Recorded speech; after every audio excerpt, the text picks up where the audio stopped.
হাজী এমদাদুল্লাহ মুহাজিরে মাক্কি, কওমি অঙ্গনের সবচেয়ে বড় যিনি শ্রদ্ধার পাত্র হাজী এমদাদুল্লাহ মুহাজিরে মাক্কি, তিনি তানার কিতাবের মধ্যে এনেছেন হযরতে এবং হাজী এমদাদুল্লাহ মুহাজিরে মাক্কি এই জন্য আশরাফ আলী থানভী ও রশিদ আহমদ গাঙ্গুহি সাহেবের পীর।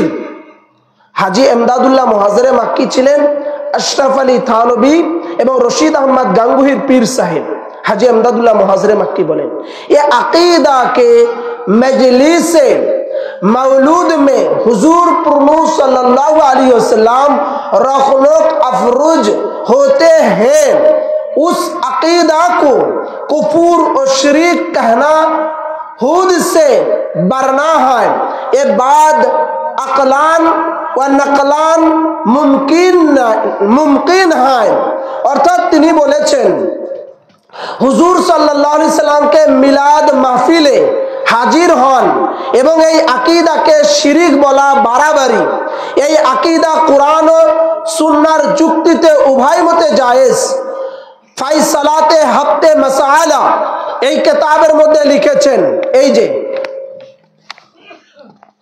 এটা হচ্ছে সেই কিতাব যেটার মধ্যে এমদাদুল্লাহ মুহাজিরে মক্কি, কাসেম নানুতুবি এবং রশিদ আহমদ গাঙ্গুহির পীর সাহেব, যাকে গুরু পীর বলা হয়, ওনাদের দুজনেরই পীর ছিলেন। সে ফায়সালাতে হাফতে মাসালা এটা হচ্ছে মূল কিতাব, ফটোকপি করে নিয়ে আসা। এই মূল কিতাবের মধ্যে হাজী এমদাদুল্লাহ মুহাজিরে মক্কি তিনি বলেছেন যে মিলাদ শরীফের মধ্যে রাসূল হাজির ও নাজির থাকেন। অতএব রাসূল পাক সাল্লাল্লাহু আলাইহি সাল্লামকে হাজির নাজির থাকেন এটার বিরুদ্ধে কথা বলাম, এই যে রাসূল পাকের এই বিরুদ্ধে কথা বলাম, শিরিক বলা, এটা বাড়াবাড়ি মাত্র। এই আকীদা কুরআন সুন্নাহ মোতাবেক উভয় জায়েজ। ফায়সালাতে হাফতে মাসালার মধ্যে তিনি এমদাদুল্লাহ মুহাজিরে মক্কি লিখেছেন কুল্লিয়াতে এমদাদিয়া। তাই বলা যায় আল্লাহর হাবিব হুজুর সাল্লাল্লাহু আলাইহি সাল্লাম আল্লাহ প্রদত্ত ক্ষমতায় হাজির ও নাজির আছেন। উম্মতি মুহাম্মাদি বাংলাদেশের আনাচে কানাচ থেকে যে জায়গা থেকে রাসূলের উপরে মিলাদ পড়ে, দুরূদ শরীফ পাঠায়, রাসূলুল্লাহ নিজে শুনতে পান এবং মিলাদ শরীফে হাজির ও নাজির থাকেন।